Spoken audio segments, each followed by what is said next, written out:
أستغفر الله رب البرايا أستغفر الله من الخطايا. Assalamualaikum warahmatullahi wabarakatuh. Alhamdulillahi rabbil alamin. Nahmaduhu wa nasta'inuhu wa nastahdihi wa nastaghfiruh. Wa na'udzu billahi min syururi anfusina wa min sayyiati a'malina. May yahdihillahu fala mudilla lahu wa may yudlilhu fala hadiya lahu. Allahumma shalli wa sallim ala sayyidina Muhammad wa ala alihi wa ashabihi wa ahbabihi wa man tabi'ahum bi ihsanin ila yaumiddin. Wala haula wala quwata illa billahil aliyyil azim. Yang saya hormati Tuan Imam dan barisan pegawai masjid Tun Khalil, seterusnya Tuan Pengerusi dan ahli-ahli jawatan kuasa, dan khususnya pimpinan lembaga masjid yang baru dilantik. Dah dapat Tuan Haji surat-suratnya? Belum? Mungkin insya-Allah akan diumumkan yang diberikan amanah dan tanggungjawab untuk memimpin dan mentadbir masjid yang begitu indah, rumah Allah Subhanahu wa taala di atas muka bumi ini, di bumi dan di kampung kita sendiri, dan insya-Allah semoga dapat menjalankan tugas dan amanah yang telah diberikan. Dan insya-Allah kepada semua ahli-ahli jawatan kuasa, tuan-tuan haji, puan-puan hajah, muslimin, muslimat, hadirin hadirat yang dirahmati Allah Subhanahu wa taala. Apa khabar semua, sihat? Alhamdulillah. Kita doakan insya-Allah diberikan kerahmatan, diberikan kesihatan, diberikan hidayah, petunjuk dan taufiknya. Semoga kita berada dalam kebenaran, diberikan kesihatan dan perlindungan insya-Allah. Kita buka majlis kita dengan bacaan Ummul Kitab untuk kita hadiahkan kepada baginda Nabi sallallahu alaihi wasallam, para sahabat, isteri serta keluarga baginda, seterusnya kedua ibu bapa kita, guru-guru kita, para pemimpin kita yang berjasa kepada kita, dan kepada mereka semua. Syai'ul lillahi lahumul Fatihah. A'udzu billahi minasyaitonir rajim. Bismillahirrahmanirrahim. Alhamdulillahi rabbil alamin. Ar-Rahmanir Rahim. Maliki yaumiddin. Iyyaka na'budu wa iyyaka nasta'in. Ihdinas siratal mustaqim. Siratal ladzina an'amta 'alaihim ghairil maghdubi 'alaihim waladdallin.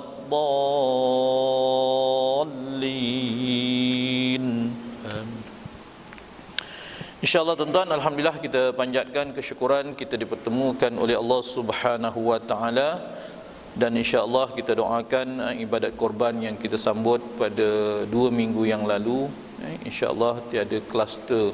Bolehlah kita tunggu isytihar daripada Kementerian Kesihatan, tidak ada istilahnya nanti kluster Aidil Adha. Ni kalau ikut dah betul-betul 2 minggu dah lah, nampak tidak ada perkara yang berkaitan dengan penyebaran COVID-19 ini melalui ibadat korban, melalui sembahyang Aidil Adha, ataupun orang balik kampung kerana Aidil Adha. InsyaAllah kita mohon perlindungan daripada Allah Subhanahu wa taala.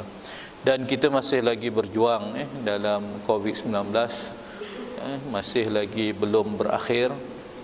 Kita masih lagi pematuhan, dan saya minta kepada peringkat masjid juga kita berikan pematuhan yang terbaik dalam setiap aktiviti acara ataupun program, salat waktu, hatta minta maaf saya kata pada salat jenazah juga.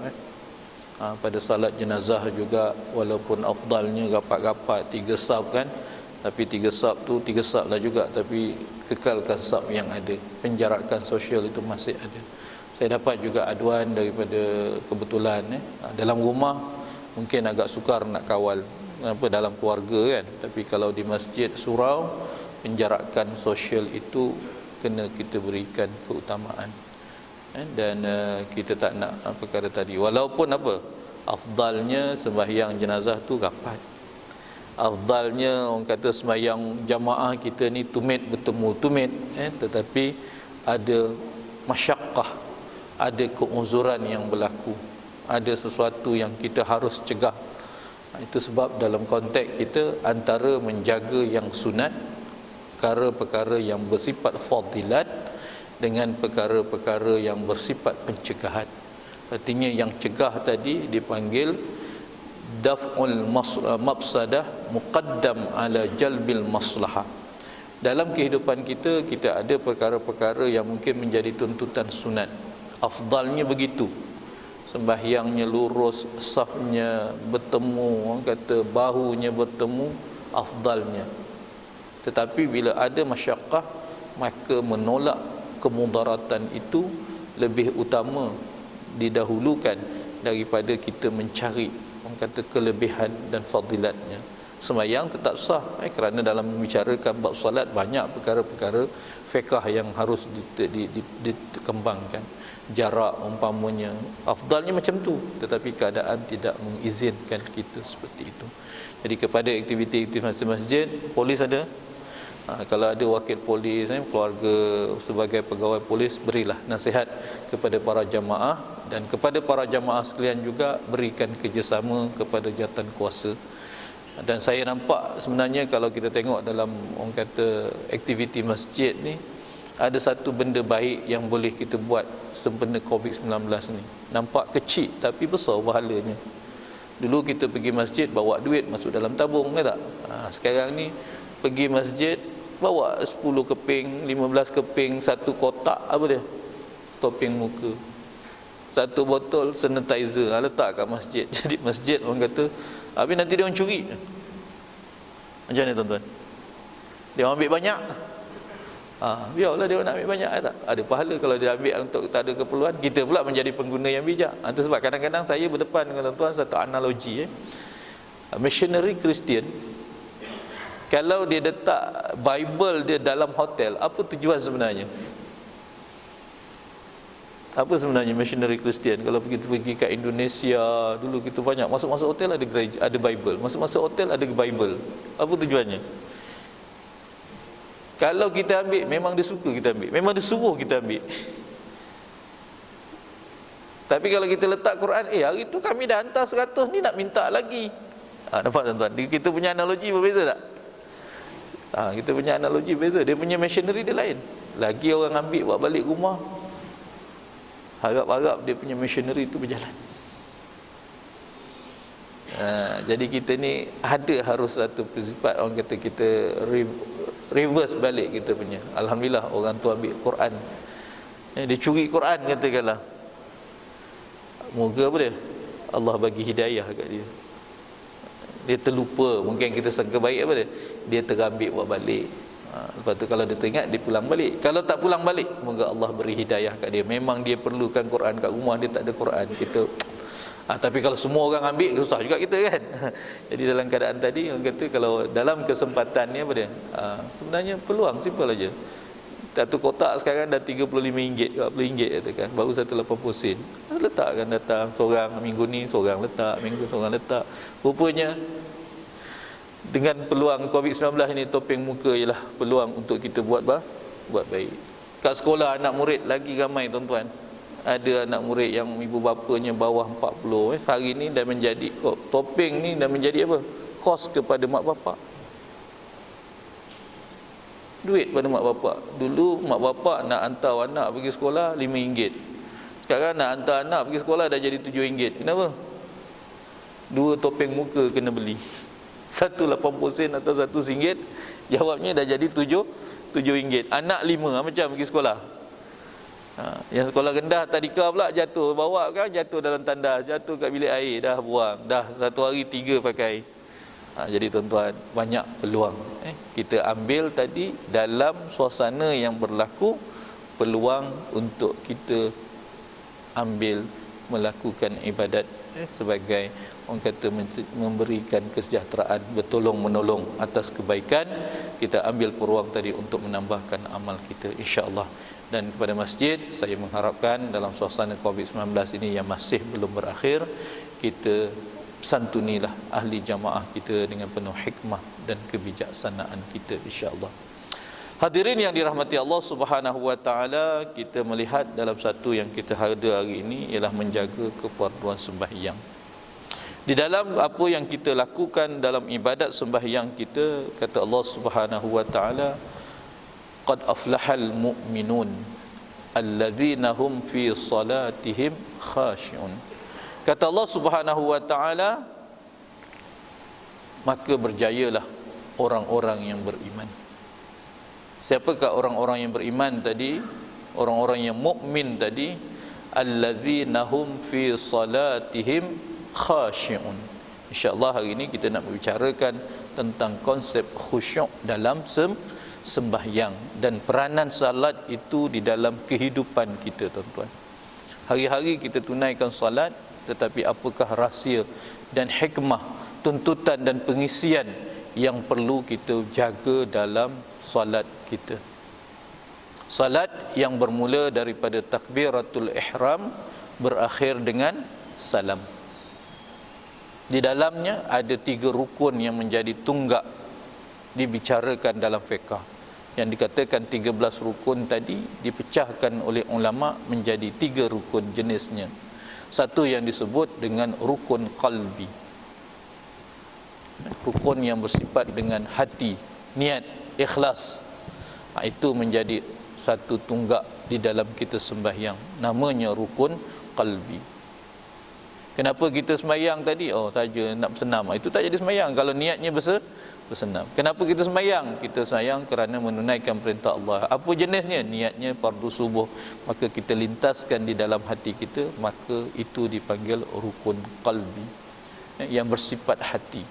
Kita istiqamah ataupun berterusan kita mendirikan sembahyang dengan niat sembahyang, dengan niat untuk bersembahyang, dan dalam kita menunaikan sembahyang dia jadi tadi qalbinya ialah kita ikhlas mencari keampunan dan keredaan Allah Subhanahu wa taala.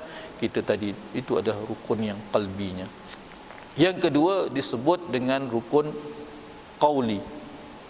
Dalam sembahyang ada 2 jenis rukun. Rukun yang kedua pula, yang 13 tadi, namanya qauli. Qauli ni apa? Yang kena disebut, yang kena diucap, yang kena dilafazkan. Bermula dengan takbiratul ihram, diikuti dengan Fatihah, diikuti dengan bacaan tahiyat akhir, diikuti dengan selawat kepada Nabi, dan diikuti berakhir dengan salam. Bagi siapa? Kepada orang yang ada kebolehan, keupayaan, tidak bisu untuk melafazkan ucapan tadi. Boleh tak lafaz rukun qauli tadi disimpan dalam hati atau dibacakan dengan mulut tidak terbuka?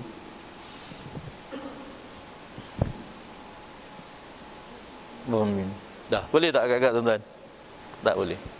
Bagi kita kena membuka mulut kita, melafazkan bacaan tadi sekurang-kurangnya yang dengar ialah kita sendiri. Bismillahirrahmanirrahim. Alhamdulillah. Mulut kena terbuka. Itunya nama rukun qauli. Cuba pandang anak kita sembahyang macam budak-budak muda kita sembahyang. Kalau perhati anak kita sembahyang, kita perhati tengok. Kadang saya tanya anak saya, engkau ni buka mulut tak buka mulut? Sembahyang dalam hati. Ada benda nama walaupun sembahyang hati tu, tapi dalam rukun qauli jawabnya apa? Kena baca, kena lafazkan, kena dibuka mulutkan, kena dijaga hukum tajwid dan bacaannya, kena disebut dengan betul makhrajnya.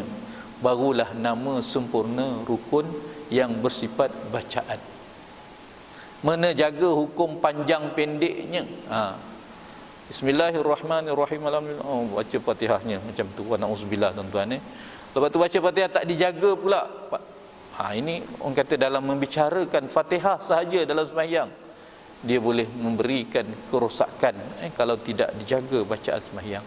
Yang ini kita takut nanti, tuan-tuan, kita bersembahyang tapi sembahyangnya wa na'udzubillah tidak sempurna. Kita takut pula kita sembahyang tapi sembahyangnya tidak sah, tak sempurna. Lain sikit boleh tahan lagi. Kalau tak sah, kenapa? Ada perkara yang bersifat rukun tidak dijaga dalam salat. Yang ketiga namanya rukun fa'li. Apa fi'li? Perbuatan yang kena dijaga dengan sempurna, maka rukun-rukun itu akan menentukan kesempurnaan salat kita apabila kita bertakbiratul ihram berakhir dengan salam. Sepanjang kita berada dalam takbiratul ihram dan kita sebelum salam, itu tanggungjawab kita untuk menjaga ketiga-tiga rukun tadi. Dah salam, barulah kita boleh melakukan perkara-perkara yang tidak orang kata membatalkan salat kita. Itu berarti kita berada dalam keadaan ihram, berada dalam keadaan melakukan perkara-perkara yang tidak boleh dibenarkan kita lakukan ketika kita bila angkat takbiratul ihram. Satu tuntutan di dalam kita menunaikan ibadat salat namanya khusyuk. Namanya khusyuk. Ini yang banyak perkataan yang kita jumpa di dalam Al-Quran. Kata Nabi, kata Allah Subhanahu wa taala, wasta'inu bis-sabri was-salah wa innaha lakabiratun illa 'alal khashiin. Carilah pertolongan. Pertolongan dengan siapa? Wasta'inu bis-sabri, dengan kesabaran. Ditafsirkan ulama, sabar tadi ialah antaranya berpuasa, antaranya kita menahan diri daripada apa yang Allah yang nafsu kita suka, sabar. Dalam sabar ni tuan-tuan, antaranya sabar dalam kita menunaikan ibadat, sabar dalam kita menjauhkan maksiat dan dosa, sabar di dalam kita menghadapi ujian dan cabaran kehidupan yang kita lalui ini. Ada penyakit, ada kemiskinan, sabar tuan-tuan dengan ujian. Ketiga tadi Allah Subhanahu wa taala meminta kepada kita, mintalah pertolongan dengan kesabaran. Satu. Yang kedua, dan mendirikan salat. Salat ini menjadi senjata untuk kita mendapat pertolongan, hidayah, petunjuk, keampunan dari Allah Subhanahu wa ta'ala. Apa kata Allah? Wa innaha lakabiratun illa 'alal khashiin. Sesungguhnya sembahyang itu amat berat kecuali ke atas hamba-Ku yang khusyuk. Satu sifat tuan-tuan ni, kata Allah Subhanahu wa taala di dalam kita menunaikan ibadat salat tadi, ialah rahsianya ialah bagaimana kita mencari khusyuk di dalam sembahyang. Insya-Allah kita bicarakan pada pagi ini. Dalam ibadat salat, kata Nabi sallallahu alaihi wasallam untuk ingatan kepada kita, inna awwala ma yuhasabu bihil 'abdu yaumal qiyamati min 'amalihi salatu fa in saluhat faqad aflaha wa anjah wa in fasadat faqad khaba wa khasira. Kata Nabi sallallahu alaihi wasallam, antara perkara yang pertama akan dihisap oleh Allah Subhanahu wa taala ke atas hamba-Nya pada hari kiamat daripada amalan-amalan yang dilakukan ialah salatnya. Antara perkara yang akan dihitung, yang pertama amalan-amalan kita. Itu sebab kalau kita dengar ada satu ceramah almarhum Datuk Hassan Din, mungkin saya pernah sebut tuan-tuan, dia kata salat ini ibarat kita membuka akaun. Ada buku akaun makcik, duit macam mana pun kalau tak buka akaun bank, tak boleh pergi bank, tak boleh keluar, tak boleh masuk. Simpan kat rumah tak selamat. Jadi salat tadi ibarat buku akaun bank. Bila ada buku akaun bank ni, jawabnya apa? Boleh tambah simpanan, boleh tambah pelaburan, boleh tambah deposit kita. Tapi kalau tak ada buku bank, jawabnya simpan kat mana? Kena simpanlah luar bank. Bila nak pakai nanti, kita boleh withdraw. Bila kita nak pakai amalan-amalan yang kita gunakan, kita lakukan semasa hidup di dunia, amalan-amalan yang kita lakukan, pekerjaan-pekerjaan, ibadat-ibadat yang kita lakukan semasa di dunia ini, kita perlukan hasil untungnya, hebahnya, pahalanya. Tidak lain dan tidak bukan tuan-tuan, bukan di dunia. Kita perlukannya di di akhirat. Yang kita takut nanti kita bawa pergi ke syurga, ke akhirat nanti, bawa berpikul-pikul, aku datang dengan guni yang terkandung dalamnya salat, guni yang terkandung dalamnya zakat, guni rupanya tak ada guni. Dalam guni tadi bukan ibadatnya, bukan pahalanya, tetapi batu-batu yang memberatkan sahaja yang kita pikul. Dalam satu hadis Nabi sallallahu alaihi wasallam, kenapa amalan kita tadi rosak, tidak sempurna tadi, wa na'udzubillah, tuan-tuan, dimakan oleh orang lain. Kerana apa? Dalam masa yang sama kita tidak menjaga. Tapi kata Nabi sallallahu alaihi wasallam, antara perkara bersama yang akan dihitung oleh Allah Subhanahu wa taala di hari akhirat di kalangan hamba-Ku, amalan hamba-Ku ialah ibadat salat. Apabila baik salatnya, faqad aflaha wa anjaha, maka berjayalah dia, selesailah urusan dia. Wa in fasadat, jika ibadat salatnya rosak, maka orang itu akan mengalami kerugian dan akan melakukan penyesalan. Kita akan berada dalam kerugian, kita akan berada di dalam, orang kata, yang menyesal kita nanti di sisi Allah Subhanahu wa taala. Dalam konteks itu, maka kita mencari di dalam kehidupan kita ini namanya khusyuk. Dan khusyuk adalah merupakan satu senjata ataupun perkara yang kita hendak di dalam kita menunaikan ibadat salat, kerana salat tadi datangnya kesempurnaan dengan cara khusyuk. Ini yang kita lihat satu, tuan-tuan, ada satu hadis Nabi sallallahu alaihi wasallam. Nabi bersabda dengan katanya, adakah kamu tahu siapakah seburuk-buruk pencuri? Siapakah seburuk-buruk pencuri? Curi tabung masjid, curi itu, curi ayam, curi apalah, tuan-tuan. Lalu kata sahabat, siapa dia, kata? Siapakah agak-agaknya seburuk-buruk pencuri, sejahat-jahat pencuri? Nabi mengatakan sejahat-jahat perbuatan mencuri itu ialah orang yang mencuri dalam solat. Dalam salat ada perkara mencuri. Macam mana mencuri dalam salat? Nabi mengatakan orang yang mencuri dalam salat itu seperti orang yang tidak sempurnakan sujudnya, orang yang tidak sempurnakan rukuknya, orang yang tidak sempurnakan bacaannya, buat dalam keadaan tergesa-gesa nak cepat.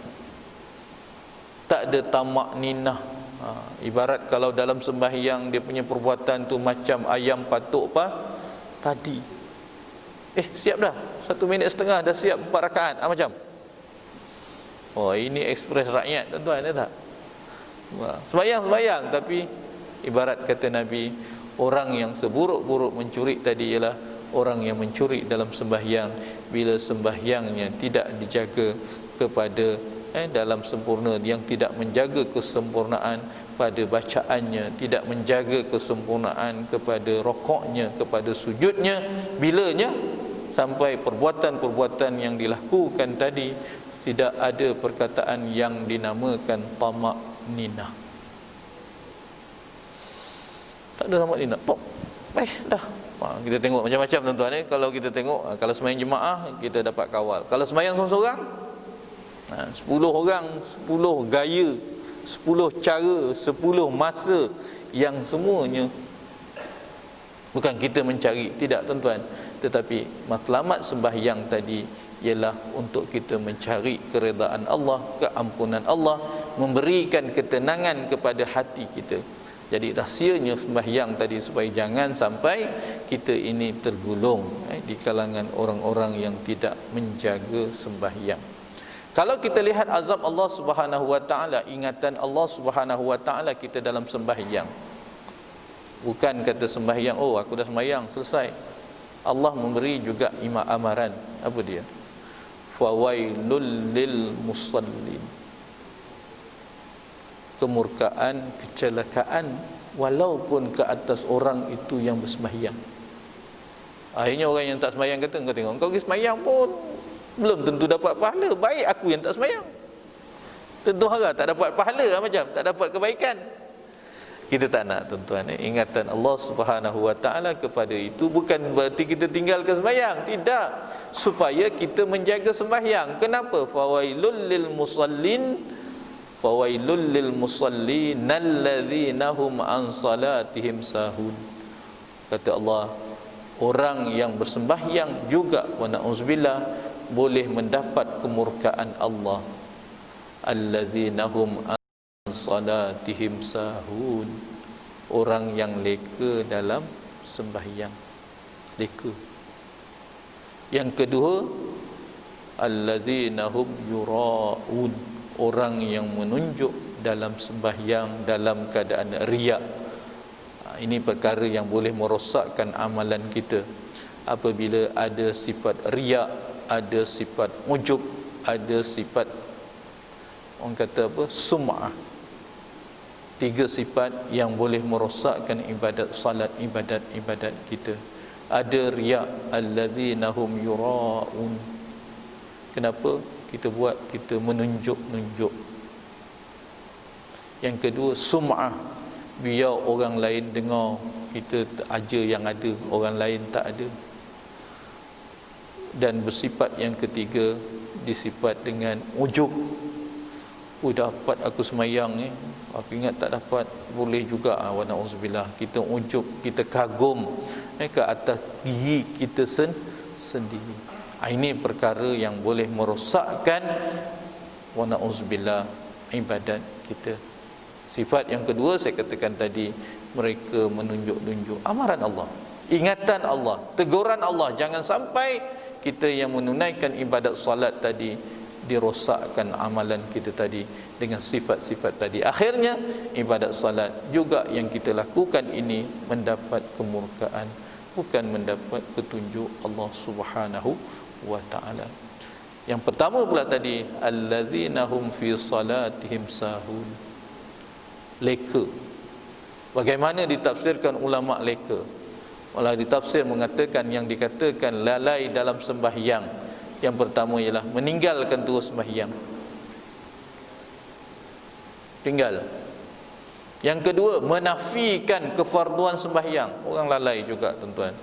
Yang ketiga, dia tunaikan sembahyang tapi apa? Lupa bacaan, hatinya liau. Ini juga orang kadang-kadang dalam sembahyang pula, ya Allah, apa dia? Dalam sembahyang ni semua boleh tuan-tuan. Teringat lepas ni nak pergi mana, nak buat apa dan sebagainya. Ini tuan-tuan, sifat hati kita ini yang dalam sembahyang itu liau. Itu yang Allah Subhanahu wa taala mengingatkan kepada kita dalam hati yang liau kita, dalam hati kita yang lemah tadi, dalam hati kita yang tidak sempurna ini. Kata Allah, innal insana khuliqa halu'a iza massahu syarru jazua wa iza massahu khairu manu'a illal musallin. Kata Allah Subhanahu wa taala, dalam kehidupan kita yang begitu mencabar hari ini, apa kata Allah? Sesungguhnya manusia itu dijadikan dalam keadaan gelisah dan keluh kesah. Hari ini tuan-tuan, kita gelisah dengan kenaikan harga barang, dengan tak ada pendapatan, dengan COVID-19, dengan rasa takut, dengan rasa ekonomi, dengan rasa politik, dengan suasana sosial kita dan sebagainya. Manusia ini Allah Subhanahu wa taala katakan hidup dijadikan oleh Allah dalam keadaan gelisah. Iza masahu syarru jazua, adalah hatinya kosong, hatinya tidak ada kekuatan, datang pula ditimpakan kepada mereka berbagai-bagai keburukan atau musibah, maka kata Allah, dia menjadi seorang itu lebih terduduk. Ibarat kata pepatah, telah jatuh ditimpa tangga, bertimpa-timpa masalahnya datang. Wa na'udzubillah tuan-tuan. Dalam keadaan hati yang kosong gelisah tadi, wa iza massahul khairu manu'a pula. Apabila diberikan kebaikan, jiwa kosong, dapat nikmat, dapat pangkat, dapat harta, dapat segala-galanya, dia jadi apa kata Allah Subhanahu wa taala? Dia menjadi orang yang sombong, orang yang kedekut, orang yang bakhil. Manu'a. Ini aku punya, aku buat aku punya pasal, aku yang punya cara ke tak? Kecuali kata Allah Subhanahu wa taala, orang yang boleh terselamat daripada dua sifat yang negatif ini, kata Allah, illal musallin, kecuali orang yang bersembahyang. Ini tuan-tuan, senjata hidup kita, panduan hidup kita, benteng hidup kita, bekalan hidup kita, panduan hidup kita adalah ibadat salat. Itu yang kata Nabi, as-salatu imaduddin, sembahyang itu tiang agama. Di dalam kita tadi mencari kesempurnaan dalam sembahyang kita, maka kita diperintahkan oleh Allah Subhanahu wa taala supaya khusyuk. Apakah yang dikatakan khusyuk? Apakah yang dikatakan khusyuk? Kalau kita lihat khusyuk dalam tafsiran yang umum bererti orang yang tunduk, tenang dalam segala urusan. Ditafsirkan oleh sebahagian ulama. Ditafsirkan khusyuk juga tadi dikatakan sebagai khudu', tunduk, patuh, tidak sombong, merendah diri. Ini orang yang khusyuk. Khusyuk dalam segala aspek umum di dalam kehidupan kita. Kita rasa keadaan diri kita ini apa dia? Tenang dan merendah diri. Ditafsirkan juga oleh ulama mengatakan orang yang khusyuk tadi ialah orang yang takut. Dia buat sembahyang, dia tunaikan segala-gala dalam keadaan takut. Takut kenapa? Takut dalam kita beribadat ada dua perasaan yang selalu saya katakan takut. Satu, takut ibadat kita ditolak. Takut yang kedua, takut kita tidak sempurna. Dalam kita beribadat, dalam mengelakkan takut, dalam keadaan yang kedua ada perasaan satu lagi ialah mengharap. Takut ditolak, yang kedua mengharap amalan kita ini diterima.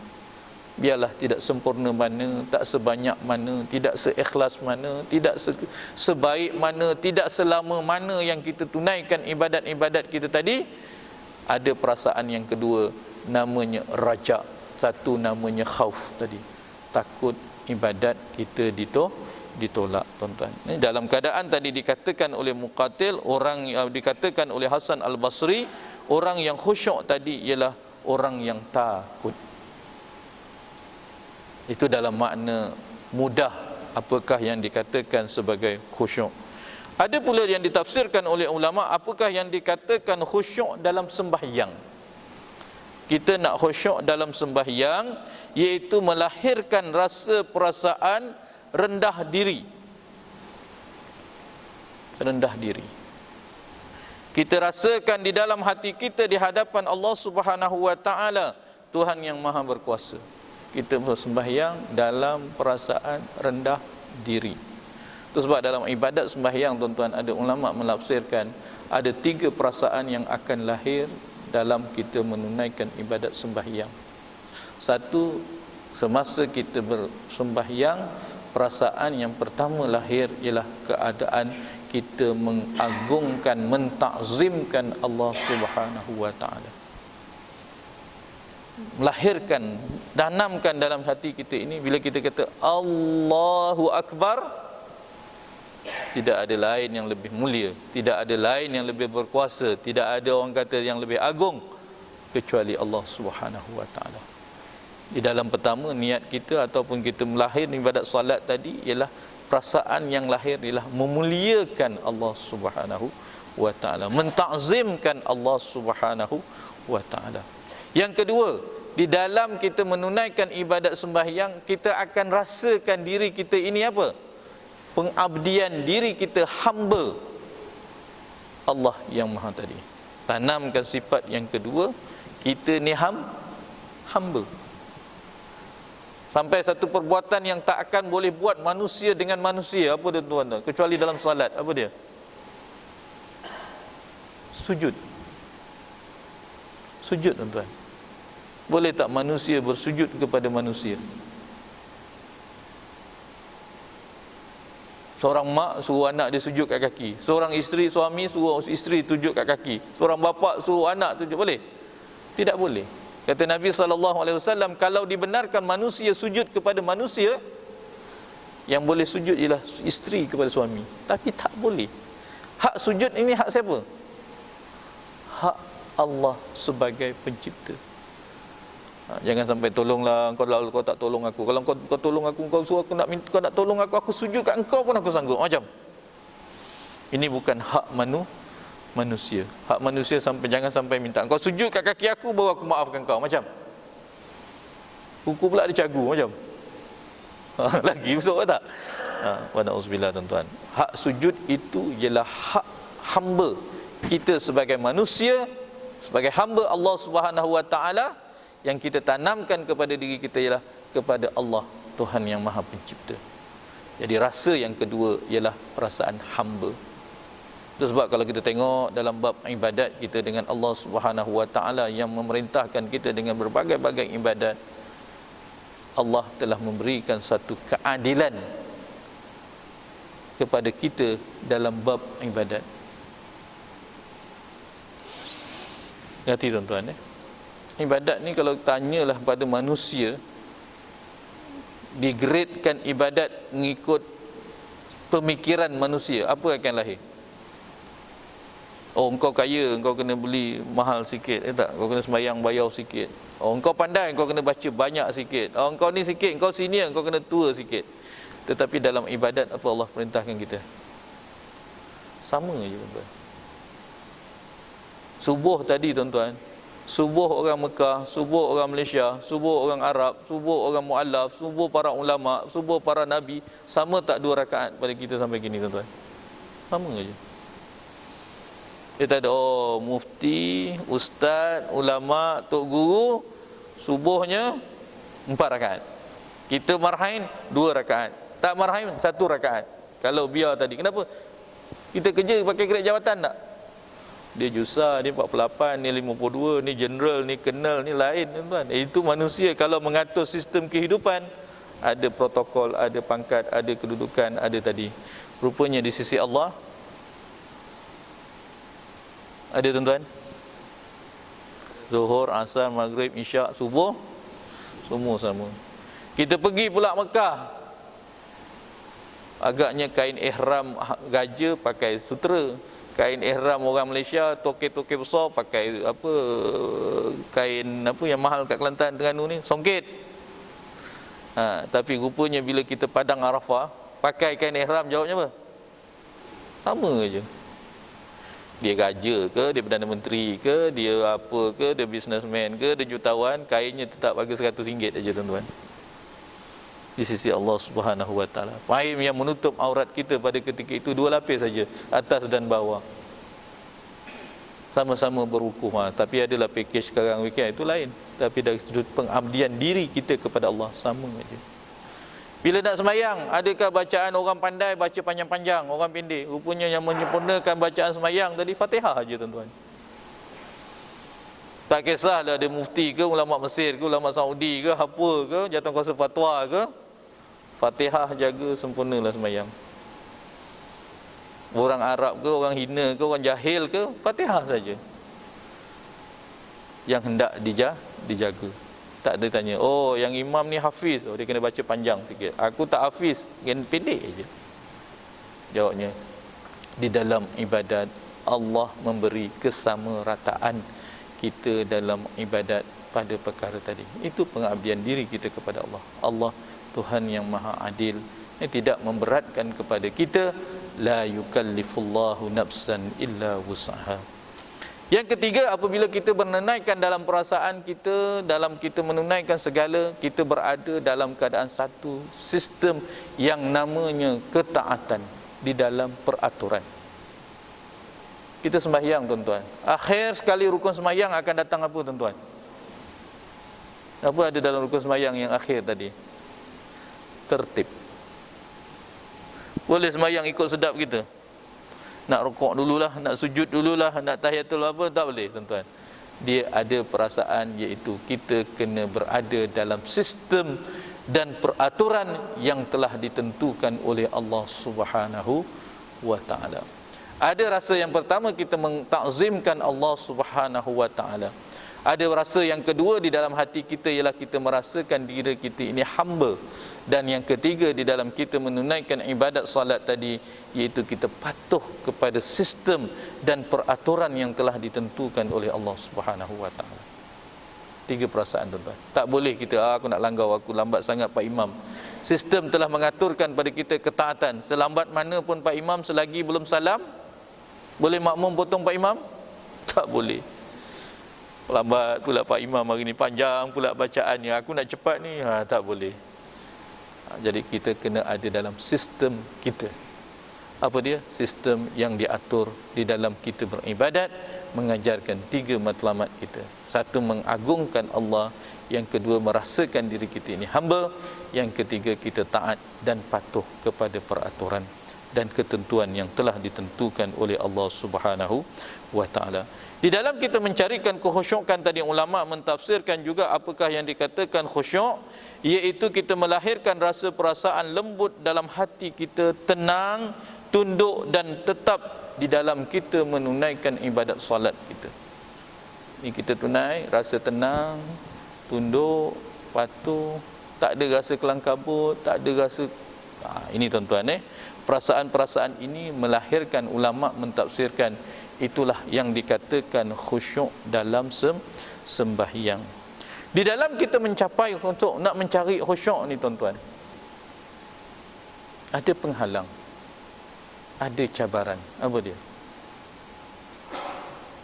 Pertama, yang penyakit yang menghalang kita khusyuk dalam sembahyang, yang kita paling takut sekali tuan-tuan, ialah perasaan was-was.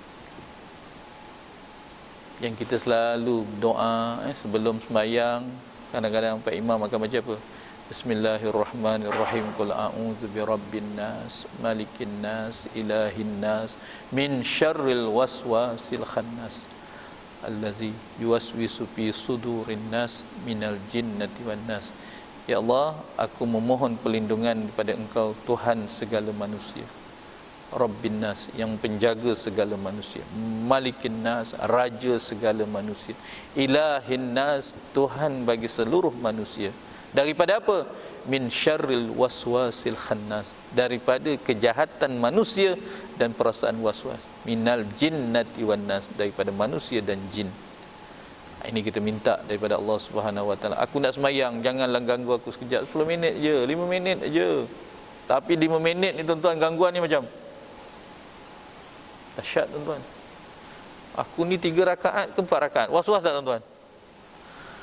Ni aku ni dah baca Fatihah ke belum ni? Fatihah aku dah betul ke belum ni?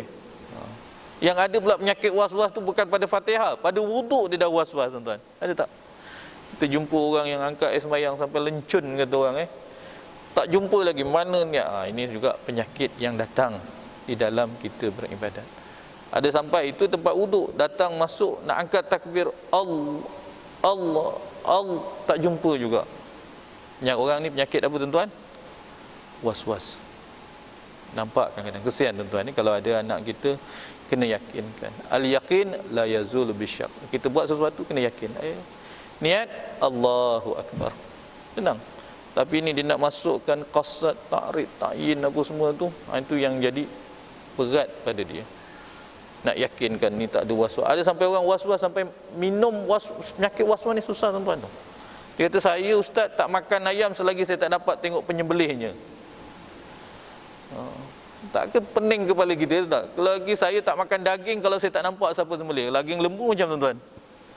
Ayam boleh lah gagal tak? Beli seekor balik. Kalau nak makan lembu, jawabnya dia kata, saya tengok penyembelih tu, kena susah dia kata. Dia ada penyakit was-was. Dan jangan pula main boleh pula, pun tak boleh juga. Kira halal semua tak? Itu pun tak boleh juga. Ada juga harus ada hati-hati. Tetapi ada setengah keadaan kita kena yakin. Tengok semua orang dah pergi, semua orang makan kedai itu, semua okeylah. Kita sangka, kita husnuzan, kita bersangka baik kedai ni dalam masyarakat ni. Katalah kita pergi Kemboja macam, betul tidak tengok, kita tengok ada kepala, ada orang ni pakai haji kat kedai, ada tulis bismillah, lepas tu tengok orang datang pergi salam, bagi apa semua. Jawabnya apa? Yang kita tadi dengan zahir mata kita yakin makanan yang ada dekat kedai tu halal. Kalau betul-betul nak yakin, jawabnya apa? Nak tengok dia sembelih, nak tengok dia proses, nak tengok dia masak. Itu sampai tahap tu. Tetapi dekat sini letaknya amanah. Kepada siapa? Kalau orang yang meniaga, jagalah amanah tadi. Tanggungjawab dia untuk mencari rezeki yang halal, membawa balik sumber yang halal, memberi makanan orang dengan cara yang halal. Makanan yang halal menjadi satu kewajiban. Kepada pengguna, kita berhak untuk makanan yang halal. Kepada orang yang meniaga, kena bagi cara yang halal. Jangan bila dah meniaga, yang penting duit, yang penting untung, lantak engkau lah. Tak kena. Ini yang kita takut, perniagaan yang tiada keberkatan. Ini tuan-tuan, ini tanggungjawab siapa? Ini tadi. Kenapa tanggungjawab? Kerana tanggungjawab kita dekat dunia aku dapat untung. Di akhirat selesai tak kita dengan tanggungjawab kita dengan Allah Subhanahu Wa Taala? Yang kita tipu customer, yang tipu pengguna dan sebagainya, lantak dia lah. Nauzubillah. Jangan.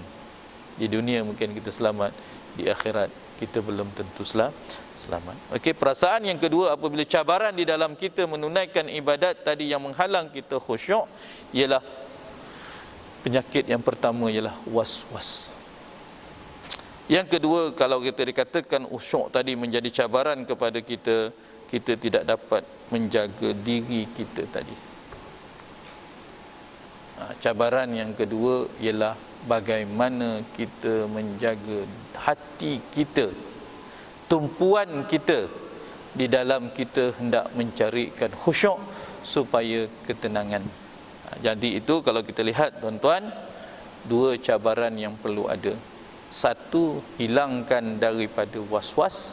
Yang kedua, jaga tumpuan perhatian hati dan jiwa kita, fizikal kita di dalam kita menunaikan ibadat salat kita yang hendak kita mencari khusyuk tadi. Dan di dalam kita mencari khusyuk tadi ada perkara-perkara yang harus kita jaga yang disebut oleh ulama. Kalau hadis-hadis Nabi sallallahu alaihi wasallam menjadi tanda atau cara kepada kita untuk menjaga salat kita. Khusyuk tadi. Ada persiapan yang berlaku di luar sebelum sembahyang. Apa dia tuan-tuan? Yang pertama, kita bersedia nak sembahyang. Itu sebab dalam sembahyang ni kita tengok diri kita. Apa dia tuan-tuan? Ada kita sembahyang, ada ketikanya sekadar dalam waktu saja. Allazina hum ala salawatihim yuhafizun, kata Allah.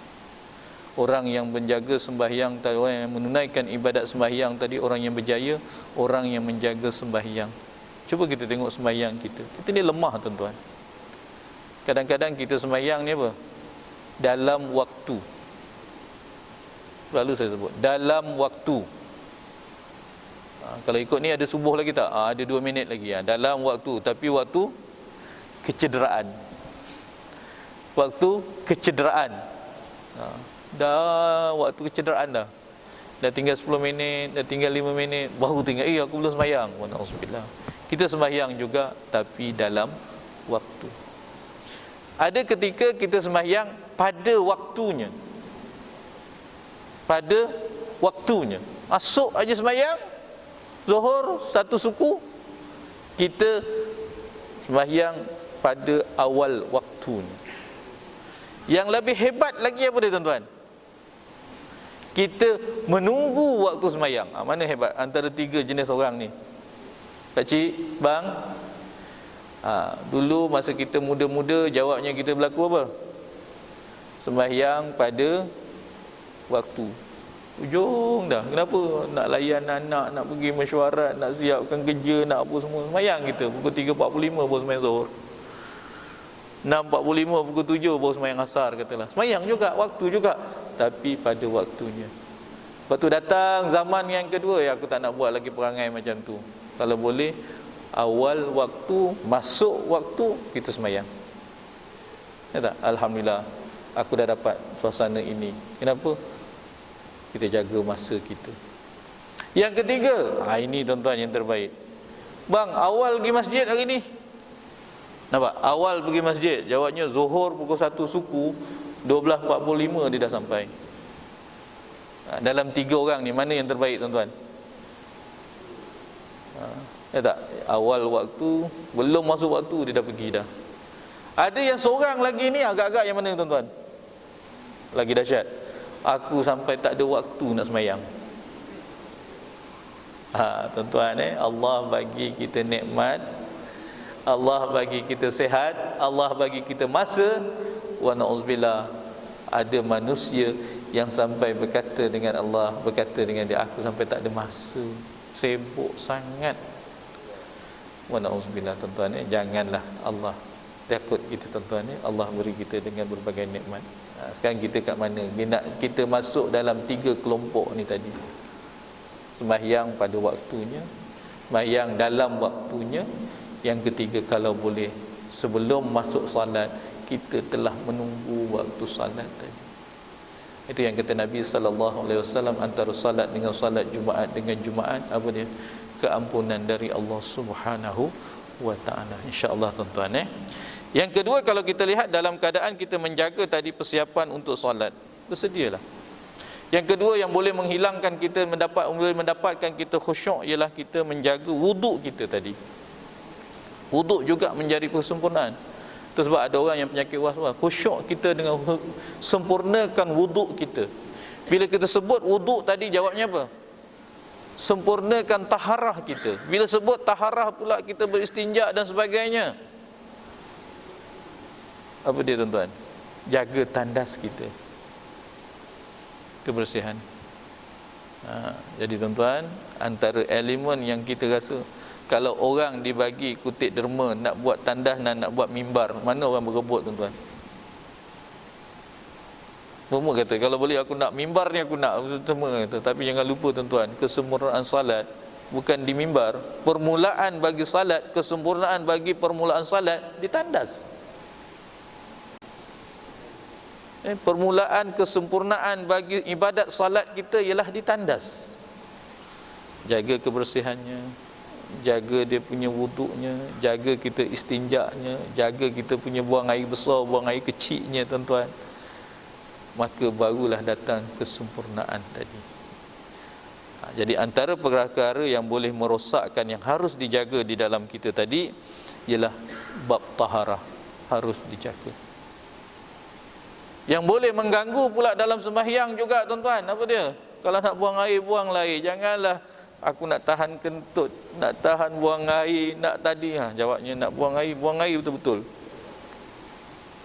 Kalau tidak, datang penyakit apa dalam sembahyang?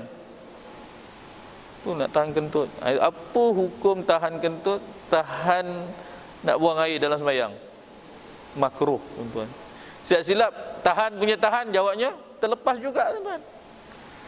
Ya tak? Jawabnya sampai makruh, menahan kentut. Kalau rasa nak kentut, keluarkan.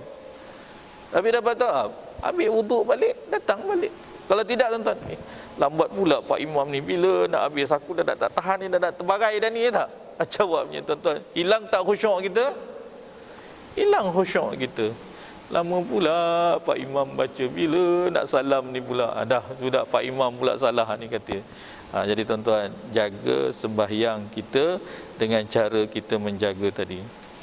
Kalau perlu, jangan makan yang terlalu banyak, dan jangan langsung tak makan. Kalau dah ada makanan, dalam satu hadis Nabi SAW, apa dia? Makan dulu. Ni tak makan, dah lama pula ceramah, dah 2 jam forum, dah 2 jam makan tak ada, lepas tu dihidangkan pula. Lepas nak isyak pula tu lambat pula. Lepas tu hidang pula makanan, jahit makanan punya pula, bau sate ada, bau durian musangking ada. Jawabnya apa? Hilang tak khusyuk kita, tuan-tuan? Hilang khusyuk kita. Itu sebab dalam satu di antara kesempurnaan solat juga, apa? Sebelum bersolat disunatkan kita bersugi supaya hilangkan bau-bau mulut, memakai pakaian yang wangi dan sebagainya, supaya kita berada dalam zon salat yang boleh membawa ketenangan. Elakkan datang dengan pakaian yang mungkin kotor, berbau. Memang benda tu bersih ataupun suci, tetapi ada suasana bau yang tidak selesa. Jawabnya, dia boleh mengganggu kekhusyukan kita. Ini kalau kita lihat, ulama mengatakan iaitu kebersihan yang perlu dijaga sebelum atau persiapan sebelum salat. Nak datangkan khusyuk sebelum salat, jaga waktunya. Orang kata berada dalam keadaan diri yang bersih, bersuci. Yang kedua, dalam keadaan tadi tidak orang kata terlalu lapar, tidak pula terlalu kenyang, tidak pula makan sate, tidak pula makan durian, musangking dan sebagainya. Lepas tu pergi sembahyang, lepas tu sedawa pula macam orang lain pun terbau tuan-tuan, menghilangkan kekhusyukan. Lepas tu jangan pula kita menahan diri kita tadi tuan-tuan. Ini ketika berada di luar ataupun persiapan sebelum sembahyang. Memakai pakaian yang bersih, kemas, ini juga menjadi sunnah Nabi sallallahu alaihi wasallam. Apa kata Nabi sallallahu alaihi wasallam, apa firman Allah Subhanahu wa taala, ya bani adam khuzu zinatakum inda kulli masjid. Kata Allah Subhanahu wa taala, wahai anak Adam, pakailah pakaian yang kamu berhias setiap kali kamu pergi ke masjid. Jawabnya, pergi ke masjid dengan perhiasan, dengan pakaian yang terhias, dengan pakaian yang cantik, yang indah tuan-tuan. Itu persiapan orang kata berada dalam sembahyang, sebelum bersembahyang. Yang kedua ialah ketika sembahyang. Ini yang kita nak tuan-tuan. Ketika sembahyang, jawabnya kita memahami bacaan, perbuatan, ingat apa yang kita lakukan.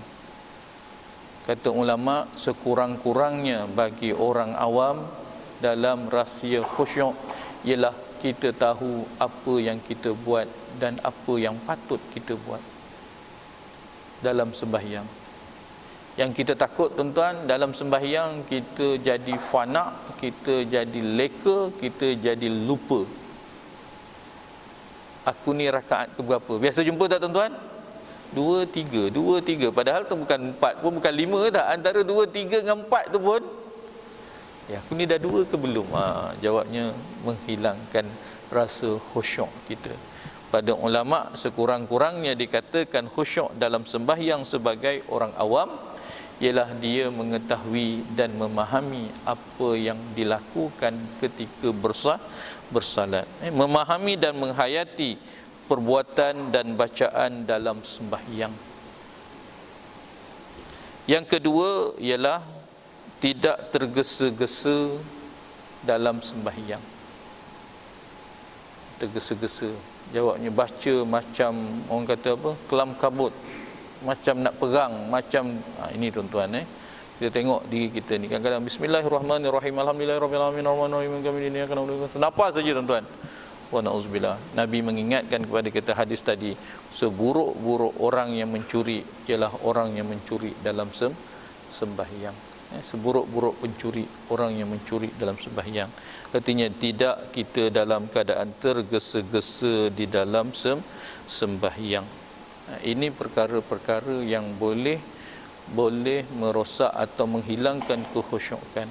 Ada perkara-perkara pula yang komplimen kepada khusyuk tadi. Apa dia? Dalam keadaan masjid contohnya, apa dia? Persekitaran.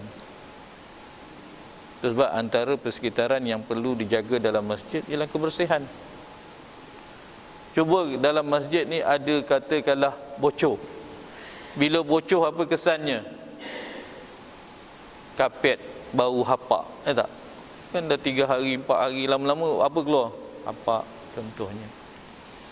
Ataupun mungkin pada pengurusan yang perlu dijaga ialah mikrofon. Nampak kecil, apa kena-mengena mikrofon mahal. Angkat aja takbir, jawabnya siapa nak pergi ni, siapalah punya kerja, kenapalah Pak Imam tak pergi betul, Bilal tak betul. Para jamaah macam tuan-tuan, terganggu tak? Jawabnya tak ada kena-mengena dalam sembahyang, tak ada kena-mengena tentang diri kita, tapi persekitaran kita ni tadi. Persekitaran kita telah menyebabkan kita terganggu kekhusyukannya. Sebab juga kalau buat masjid, jawabnya apa? Jangan sebelah tu pusat karaoke. Sembahyang maghrib, tak, karaoke dah mula pukul 8 macam. Masuk isyak, gerenggang-gerung. Ini apa benda pula ni? Para jamaah, hilang tak khusyuknya? Persekitaran telah menyebabkan kita jamaah hilang khusyuk. Sebab dalam adab kita tuan-tuan, ada pada diri kita, ada pada ketikanya ialah pada orang lain, ada pada ketikanya ialah kekhusyukan tadi boleh terjejas dan terganggu pada persekitaran. Kalau masjid kita ni jawabnya alhamdulillah, PA sistemnya okey, kebersihannya okey, bauannya okey, apa lagi,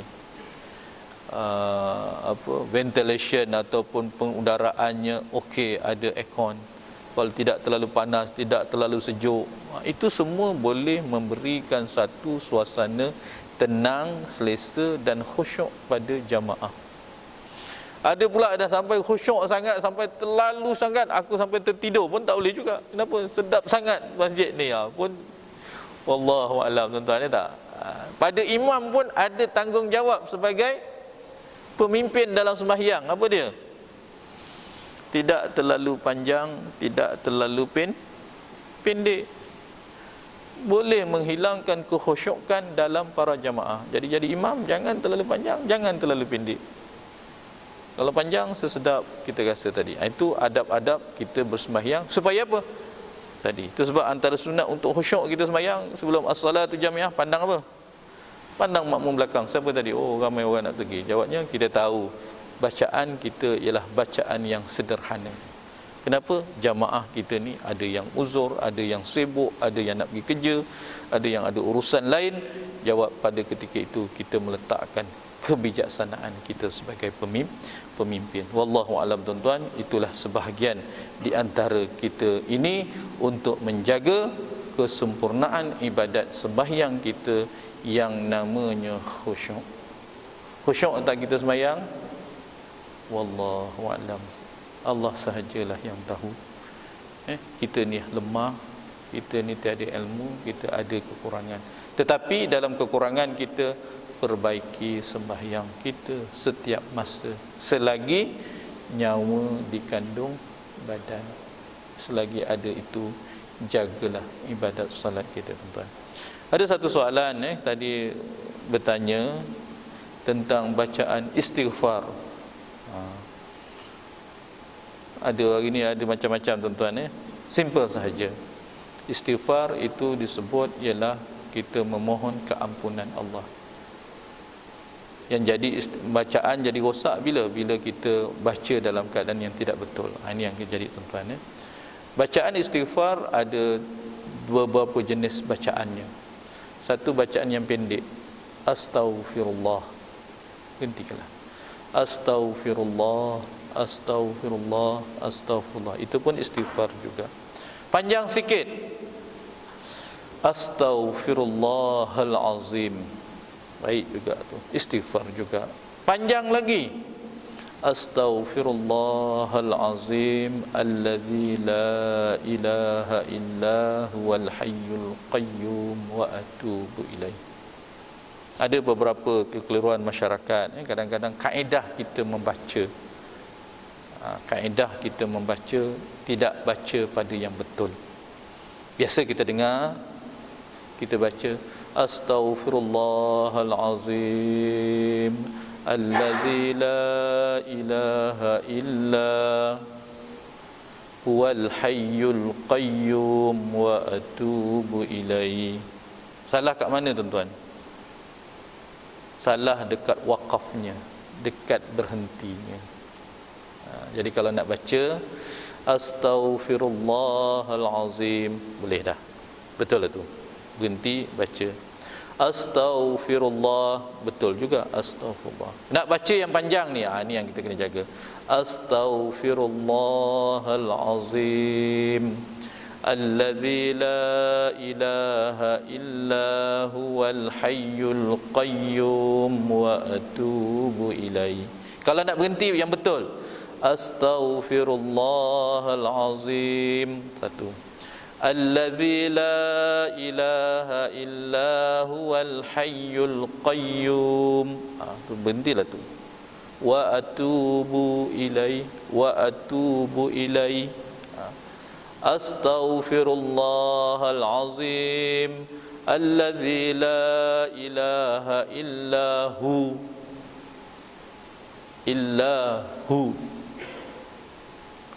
wa huwal hayyul qayyum wa atubu ilaih.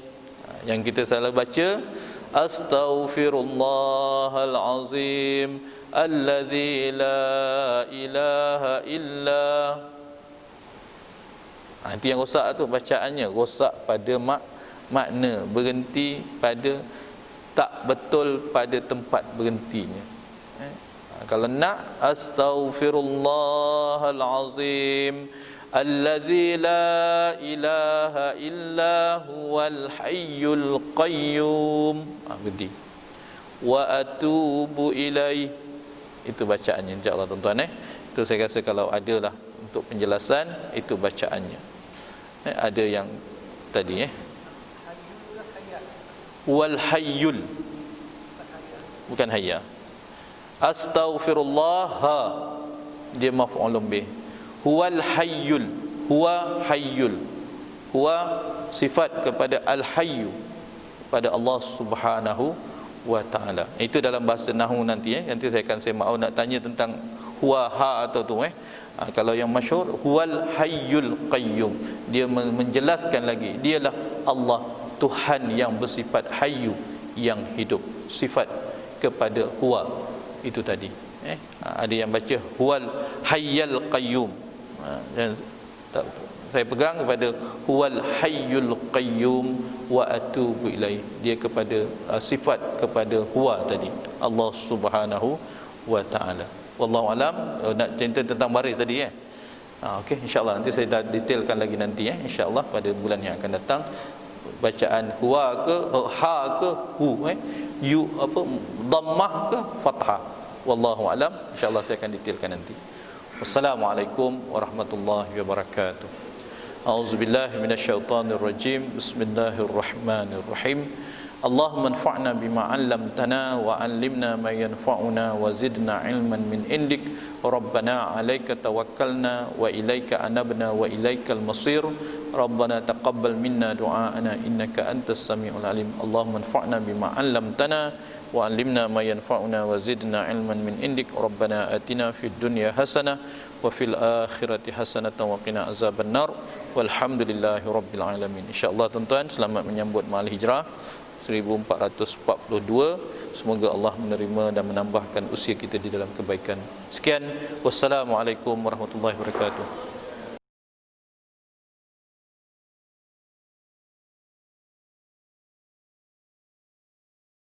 Astaghfirullah Rabbal baraya, astaghfirullah minal khataya.